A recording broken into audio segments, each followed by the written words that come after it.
Hello students, welcome to the next lesson, and that is e-correspondence. What is e-correspondence? E means electronic correspondence. In our previous lessons, we have read about official letters and personal letters.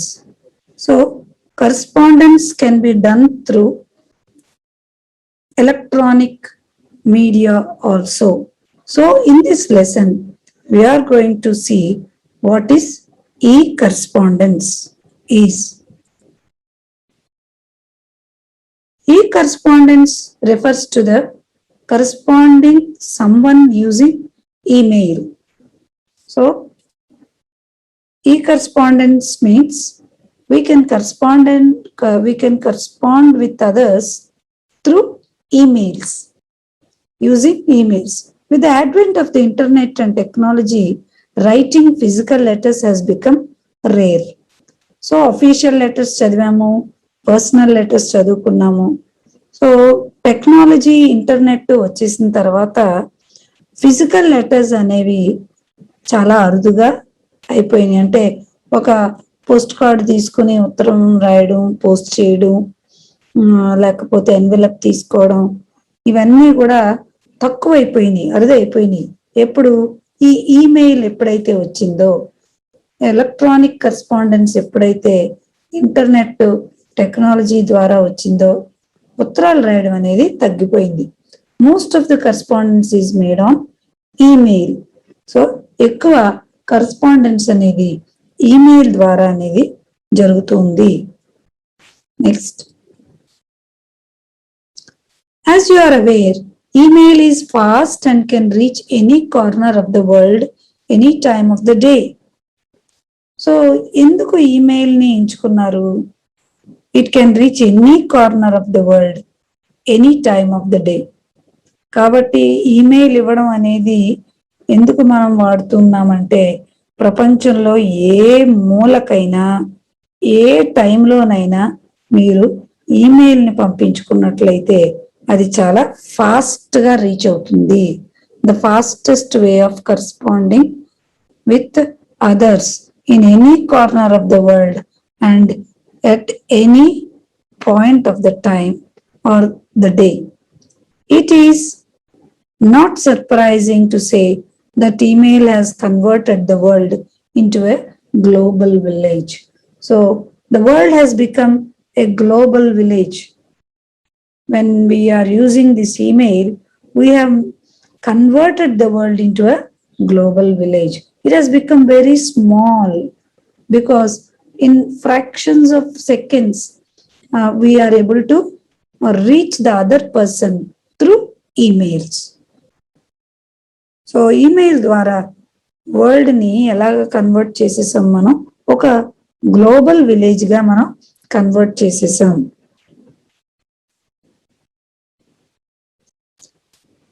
So what is the etiquette of email writing? Email writing లో ఉండేటువంటి etiquette ఏంటి, కొన్ని నియమ నిబంధనలు లేకపోతే పద్ధతులు ఏంటి? What is the etiquette of email writing? Be careful in typing the email ID of the person who you are writing. So, first and foremost etiquette is you must be very careful in typing the email ID. మీ అందరికీ కూడా email IDs ఉన్నాయి కదా. ఈ రోజుల్లో ఎవరు కూడా email IDs లేని వాళ్ళు లేరు. అందరికీ కూడా ఒక ఈమెయిల్ ఐడి అనేది, పర్సనల్ ఈమెయిల్ ఐడి ఉంటుంది. కాబట్టి ఎదుటి వ్యక్తి యొక్క ఈమెయిల్ ఐడిని టైప్ చేసేటప్పుడు చాలా జాగ్రత్తగా చేయాలి. A single character, alphabet, number, A punctuation mark in the email address will make the mail bounce or post the mail to somebody else's mailbox. A single character, ఈమెయిల్లో మనం చూస్తాం ఆల్ స్మాల్ లెటర్స్, చిన్నగా చిన్న dot ఉంటుంది. లేకపోతే ఆ ఎదుటి వ్యక్తి పేరులో ఒక హెచ్ మిస్ అయినా లేకపోతే ఐ మిస్ అయినా, ఇవి ఆల్ఫాబెట్, నంబరు, పంక్చుయేషన్ మార్క్, ఎక్కడో కామా ఉంటది, అండర్ స్కోర్ ఉంటుంది, ఇవి ఏదైనా మిస్ అయినట్లయితే ఈ మెయిల్ ఏమవుతుంది, బౌన్స్ అయిపోతుంది, లేదంటే ఈ మెయిల్ వేరే వాళ్ళ మెయిల్ బాక్స్ లోకి వెళ్ళిపోతుంది. కాబట్టి the first one is you must type the email ID of the person you are writing very carefully. Therefore, there is a need to double check the spelling of the email ID before you click on the send button. So very carefully you must double check cheyali before you click on the send button.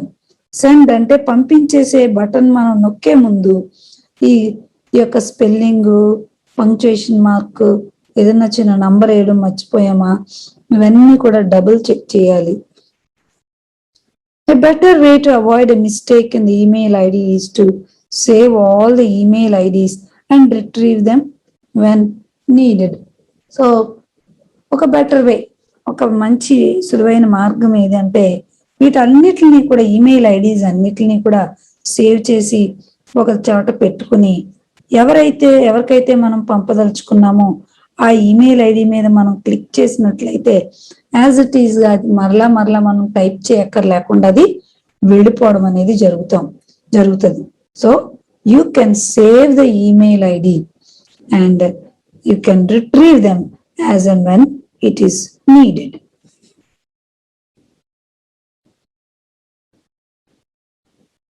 Next, keep the private and official mails separate. We should not use the same ID for both of them. And next point you must remember is private and official mails must be kept separately. And we should not use the same ID for both of them. ఒక వ్యక్తికి office సంబంధించినటువంటి email ID ఉంటుంది, అలాగే personal email ID ఉంటుంది. అదే ఇక్కడ private and official mails అని రెండు. ప్రైవేట్ అంటే పర్సనల్ అన్నమాట, అఫీషియల్ అంటే ఆఫీస్ కి సంబంధించినటువంటి ఈమెయిల్ ఐడీస్. ఇవి రెండిటిని వేరువేరుగా ఉంచుకోవాలి.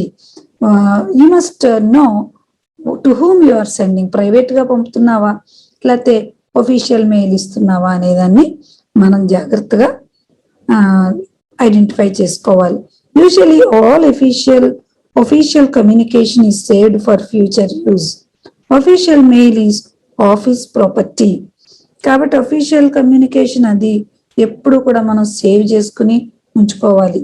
ఎందుకంటే ఒక ఆఫీస్కి మనం ఏమేమి కమ్యూనికేట్ చేసాం, ఏవి మన దగ్గర నుండి వాళ్ళకి ఏది కమ్యూనికేట్ అయింది అనేది ఫ్యూచర్ యూస్ కోసం మనం అది సేవ్ చేసుకుని ఉంచుకుంటాం.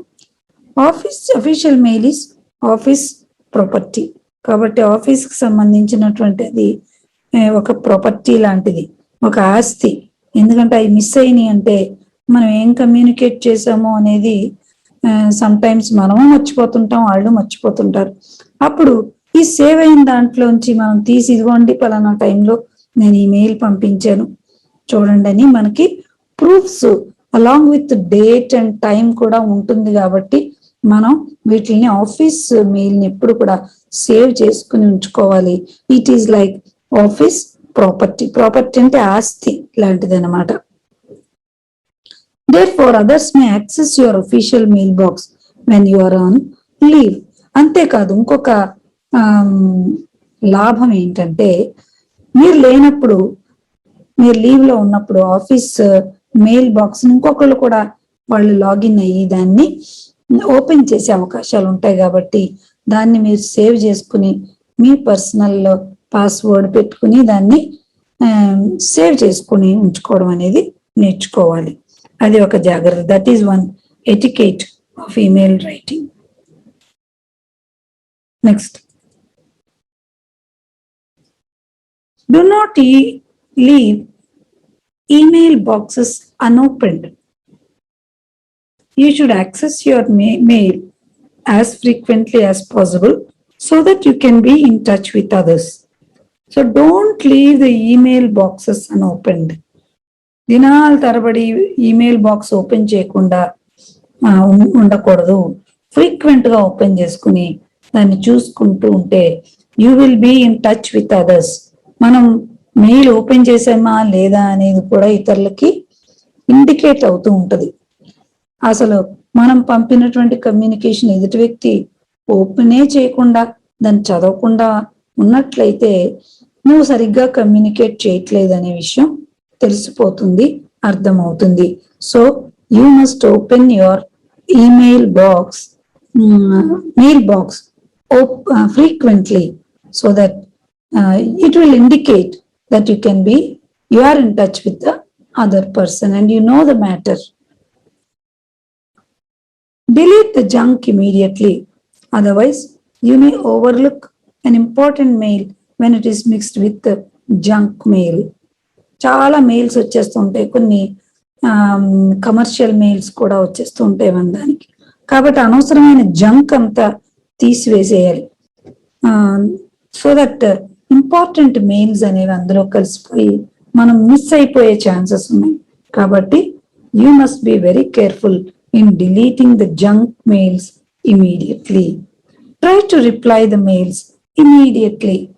And one good etiquette is try to reply the mails immediately. Mails ni immediate ga communicate చేసిన వాళ్ళకి మనం రిప్లై ఇవ్వడం అనేది మంచి ఎటికేట్. దాన్ని ఫాలో అయితే that means your correspondence with the other person is very good and it indicates your good etiquette also.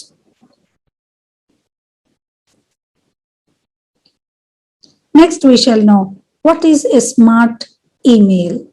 So email lo smart email అని కూడా ఉంది. Smart email అంటే ఏంటి? A smart email is one which has a clear subject line.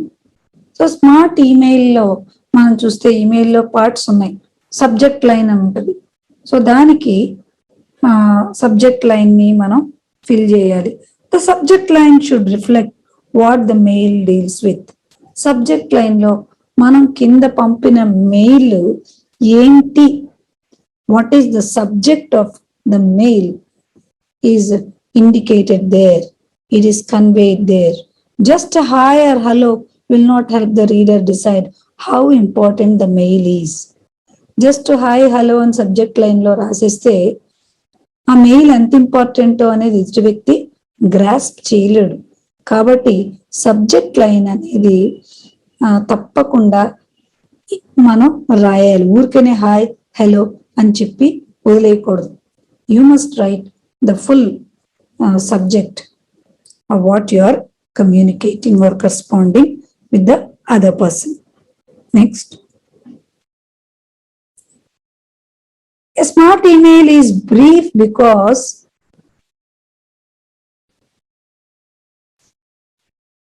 really anything from the monitor is harder and slower than reading a hard copy of the same text. Reading anything from the monitor is harder. Monitor నుంచి చదవడం అనేది చాలా కష్టతరమైంది. కానీ hard copy అంటే ఒక print పేపర్ని చదవడం easy. కానీ డెస్క్టాప్ మీదో లేకపోతే ఇలా ల్యాప్టాప్ మీదో చదవడం అనేది కష్టం. కాబట్టి since it is easy to send and receive emails, the mail boxes of many executives and professionals are overloaded with mails. చాలా మంది మెయిల్స్ చదవరు, ఎందుకో తెలుసా, వాళ్ళకి మెయిల్ ఇలా మానిటర్ మీద చదవడం కొంచెం కష్టతరంగా అనిపిస్తుంది కాబట్టి వాళ్ళు ఓపెన్ చేయరు, చదవరు.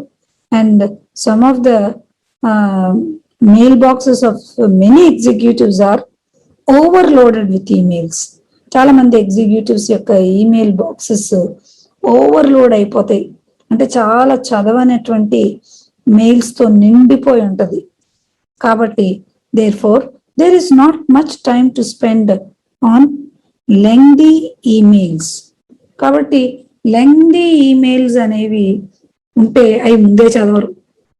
అందుకనే ఏమైపోతుంది అనమాట, మెయిల్ బాక్సెస్ అన్ని కూడా ఓవర్లోడ్ అయిపోవడం. అంటే చాలా వచ్చేసి ఉంటాయి, వీళ్ళు ఓపెన్ చేయరు, చాలా దినాలు అయిపోతుంది, and then it is overloaded అని వస్తుంది.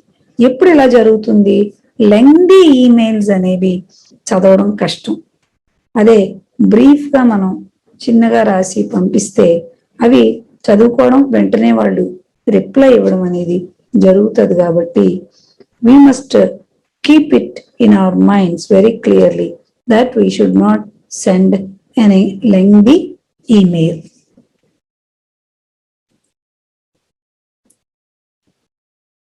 So does not contain any unnecessary information or is not attached with unnecessary files. So smart email అనేది does not contain any unnecessary information. Unnecessary information అనేది smart ఈమెయిల్లో ఉండదు. కాబట్టి స్మార్ట్గా ఇవ్వాలి అనేది మనం నేర్చుకోవాలి. అలాగే అన్నెసెసరీ ఫైల్స్ని ఊరికేనే అటాచ్ చేసేసి పంపించేయకూడదు. Do not attach a graphic file unless it is necessary. కొంతమంది గ్రాఫిక్ ఫైల్స్ని కూడా అటాచ్ చేసి పంపించేస్తూ ఉంటారు. అది అనవసరం కదా. అవసరమైతేనే, నెసెసరీ అయితేనే మనం ఒక గ్రాఫిక్ ఫైల్ని పంపించాలి. They take long time to download. చాలా టైం తీసుకుంటుంది డౌన్లోడ్ అవ్వడానికి. కాబట్టి అన్నెసెసరీ గ్రాఫిక్ ఫైల్స్ని కానీ ఫైల్స్ని కానీ అటాచ్ చేసి పంపించకూడదు. ఇన్ స్మార్ట్ ఈమెయిల్, స్మార్ట్ ఈమెయిల్స్లో ఇవి జరగకూడదు అని తెలుసుకోవాలి. Next, a smart email is written in simple and error-free language. So a smart email is written in simple language. Use simple language and error-free language. There should not be any miscommunication or misunderstanding in your language while communicating. Error free అంటే తప్పులు లేని భాష, గ్రామాటికల్గా లేనటువంటి తప్పులు లేని భాషని, simple లాంగ్వేజ్ని వాడాలి. Try to avoid spelling mistakes. Spelling mistakes ఉండకూడదు. సమ్టైమ్స్ ఇప్పుడు మనం ఈమెయిల్స్లో షార్ట్ స్పెల్లింగ్స్ అనేవి రాస్తూ ఉన్నారు. అలాంటప్పుడు స్పెల్లింగ్ మిస్టేక్స్ దొర్లి అవి రాంగ్ కమ్యూనికేట్ అవుతున్నాయి. కాబట్టి స్పెల్లింగ్ మిస్టేక్స్ ఉన్నాయో లేదో చెక్ చేసుకోవాలి. Grammatical errors and errors in punctuation. So you should also clearly underline or know the grammatical errors. Punctuation errors, grammatical ఎర్రర్స్ని మనం చెక్ చేసుకోవాలి. Emails are neither very formal nor informal. Email అనే దాంట్లో formal, ఇన్ఫార్మలా అంటే ఒఫీషియలా, పర్సనలా అనే పాయింట్కి వస్తే ఈమెయిల్స్ అనేవి నైదర్ వెరీ ఫార్మల్ అంటే అవి పూర్తిగా ఒఫీషియల్ కాదు, అలాగని పూర్తిగా పర్సనల్ కాదు కదా. మనం ఎంతో అవసరం ఉంటేనే ఈ దినాల్లో కరస్పాండెన్స్ అనేది త్రూ ఈమెయిల్ అనేది మనం జరిపించుకుంటూ ఉన్నాం. అదర్వైజ్ మనకి వాట్సాప్ కూడా ఉంది కదా. మరి చాలా మటుకు చాలా మంది చాలా ప్రాముఖ్యమైనటువంటి వాటిని ఈమెయిల్స్ లో పంపించుకుంటూ ఉంటాం.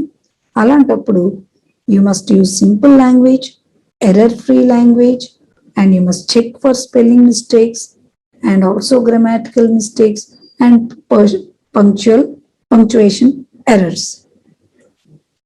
Therefore, the language should also be neither too formal nor informal. కాబట్టి లాంగ్వేజ్ కూడా పూర్తిగా అఫీషియల్ కాదు, అలాగా పూర్తిగా పర్సనల్ కాదు. ఫార్మల్, ఇన్ఫార్మల్ అటు ఇటుగా ఉంటుంది. కాబట్టి try to avoid personal abbreviations and emoticons. కాబట్టి ఏది అవాయిడ్ చేసుకోవాలి? పర్సనల్ అబ్రివేషన్స్ అనేవి వాడకూడదు.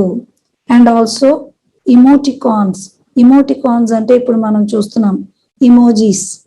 ఫేషియల్ ఎక్స్ప్రెషన్స్ కి కోపం వస్తే, లేకపోతే సంతోషానికి నవ్వుతూ ఉన్నట్టు, లేకపోతే ఏడుస్తున్నట్లు, లేకపోతే ఇలాంటి ఎక్స్ప్రెషన్స్ ని, ఫేషియల్ ఎక్స్ప్రెషన్స్ ని చాలా మనం చూసి ఇప్పుడు వాడుకుంటూ ఉన్నాం కదా. అవి ఈ యొక్క ఈమెయిల్లో అవాయిడ్ చేయాలి. దట్ ఈస్ ఈ ఈమెయిల్ ఎటికేట్ అది. కాబట్టి పర్సనల్ ఇమోటికాన్స్ ని, అబ్రివేషన్స్ ని అవాయిడ్ చేయాలి. ఇది ఒకటి మనం బాగా గుర్తుంచుకోవాలి. Now, compare the following two mails and say which one of the email is better, which one looks informal and why. సరే, ఇప్పుడు మనం 2 ఈమెయిల్స్ చూద్దాం. అఫ్ కోర్స్ ఈ 2 ఈమెయిల్స్ లో ఏది బాగుంది, which mail is better, which one looks informal, ఏది informal గా ఉంది, సబ్జెక్ట్ లైన్ ఏంటి, క్లియర్ గా ఉందా, ఏదైనా అన్నెసెసరీ ఇన్ఫర్మేషన్ ఉందా, దాన్ని డిలీట్ చేసుకోవచ్చా, ఇవన్నీ మనం చూసినట్లయితే let us see the 2 emails here. ఈమెయిల్లో ఫస్ట్ ఇన్బాక్స్ లో మనం ఇస్తున్నటువంటిది ఏంటంటే ప్రాజెక్ట్ ప్రపోజల్ అనే దాన్ని మనం పెట్టుకున్నాం, ముందు ఇచ్చాం. అది ఎక్కడి నుండి వచ్చింది, యూ హ్యావ్ ద రెసిపియంట్ ఎక్కడి నుంచి వచ్చిందంటే samstan23@gmail.com నుండి వచ్చింది కదా. ఎవరికి రాస్తున్నారు, టు శాంతి ఆంటీ అంది. Hi Shanti aunty, I'm done giving the written exams when I was back in India. The remaining work left is the project that I got to submit. So ఇంత సింపుల్ గా first line ఉంది, కానీ project proposal అంతా ఇక్కడ రాసి పెట్టింది. Maybe అది తనకి ఇంపార్టెంట్ అనిపించింది కాబోలు. Thank you so much, regards pretty. So ఇక్కడ మనం పంపినటువంటి వ్యక్తి యొక్క ఈమెయిల్ ఐడి చూస్తున్నాము కదా, అండ్ దెన్ సబ్జెక్ట్ లైన్ ని మనం చూస్తున్నాం. చూడండి, ఇవి 2 ఇదిగో ఇన్బాక్స్ లో ఏముంది, ఫార్వర్డెడ్ ఈ బుక్ డ్రాఫ్ట్ మోడిఫికేషన్స్. సో చాలా సింపుల్ గా సబ్జెక్ట్ లైన్ ఇచ్చింది, ఏమని, ఏదైనా మోడిఫికేషన్స్ ఉంటే చేయండి అని. కింద ఇచ్చారు చూడండి, hi aunty, please check the final draft. I have one doubt. Sometimes with the capital letters of the last words of each of the line, I am not sure if it is. Please check and let me know. So చిన్న doubt అడిగింది. Sometimes with the capital letters of the last words of each of the lines, అంటే నేను capital letters తో last line ని end చేయొచ్చా అనేది చేస్తూ తన యొక్క, ఇక్కడ మనం చూసినట్లయితే ఇక్కడ ప్రాజెక్ట్ వర్క్ ను కూడా పెట్టేసింది. మనం చెప్పుకున్నాం కదా, ప్రాజెక్ట్ వర్క్ ను ఓపెన్ చేస్తే ఇక్కడ ప్రాజెక్ట్ వర్క్ పెద్దది ఓపెన్ అవుతుంది. This is an attachment. ఇంత పెద్దదాన్ని ఒక మానిటర్ స్క్రీన్ మీద ఎవరైనా చూసి చదివి దానికి రిప్లై ఇవ్వడం అనేది కష్టతరమే. It is difficult. So you are finding out the 2 emails received and you must answer which one is better and try to analyze between the 2 emails and find out your answer from this. So with this we are going to close this topic, e-correspondence. Thank you students. We'll meet again with another lesson in our next video lesson.